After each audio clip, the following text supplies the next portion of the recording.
Hello, I'm Saul Muerte, and welcome back to Occult Echoes. In Library of the Occult, we recently explored Marjorie Bowen's Black Magic, a tale of the rise and fall of the Antichrist, a novel that examined the seductive nature of power, the corruption of belief, and the rise of a charismatic figure capable of leading others toward destruction. Today, we turn our attention to a modern horror that explores many of those same ideas from a different perspective. Craig DiLouie's The Children of Red Peak. Published in 2020, this haunting and emotionally powerful novel asks a question that feels increasingly relevant in our modern world. Why do people follow dangerous ideas? And perhaps more importantly, what happens when those ideas fail? At its heart, The Children of Red Peak is a story about survivors. Years earlier, a group of children were raised within an isolated religious community led by a charismatic prophet who promised salvation and transcendence. The adults believed the end was coming. They believed they had been chosen. They believed their leader held the answers. And then everything went horribly wrong. The novel follows the surviving children as adults, still carrying the emotional scars of what happened at Red Peak. But this isn't simply a story about cults.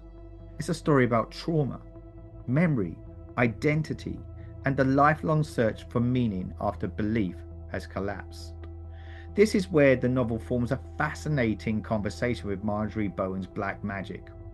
In Bowen's novel, the focus is on the rise of evil, the emergence of a powerful and charismatic figure capable of influencing others. The tension comes from watching people fall under his spell. In Children of the Red Peak, the spell has already been cast, the damage has already been done. The question is no longer how people become believers, the question is how they survive after belief fails them. One of the most compelling aspects of DeLuis's novel is its empathy. Many stories about cults portray followers as foolish or naive. The Children of Red Peak refuses to do that.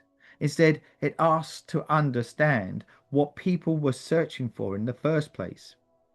Community, purpose, certainty, belonging, these are deeply human desires.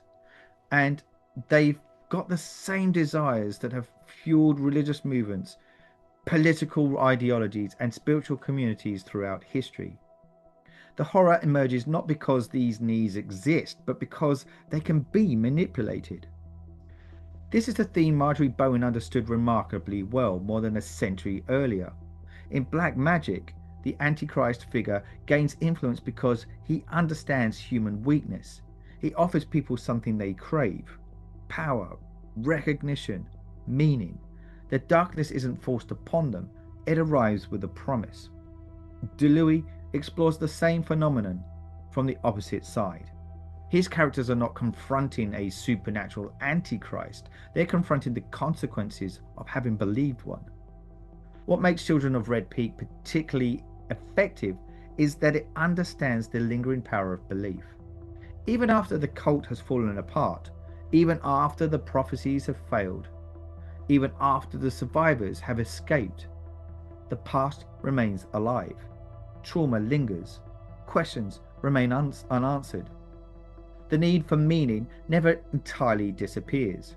This transforms the novel from a simple cult thriller into something much more darker. And even, some would say, richer as a result.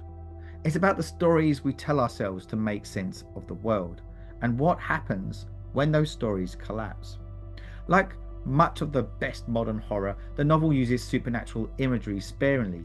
The real terror comes from human behavior, from certainty, from faith taken to dangerous extremes, from the fear of losing oneself within a group.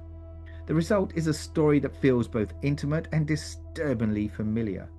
Because while the events of Red Peak may be fictional, the emotional truth behind them are very real. History is filled with charismatic leaders who promised salvation. History is filled with communities built upon certainty. History is filled with people searching for answers. DeLuis's novel understands that, and it understands how easily hope can become vulnerability. What, what fascinates me most about this pairing is how it demonstrates the evolution of horror itself. In 1909, Bowen imagined evil through the figure of the Antichrist, a powerful outsider capable of corrupting society. In 2020, DiLouie turns his attention toward the people who follow such figures. The focus shifts from the monster to the believers, from evil itself to the conditions that allow evil to thrive. It's a subtle but significant evolution, and it reflects many of the anxieties of the modern world. Perhaps that's why these two books complement each other so well. Both explores influence, both explore belief, both examine humanity's search for certainty, but they approach these questions from opposite directions. Bowen asks, how does evil acquire followers?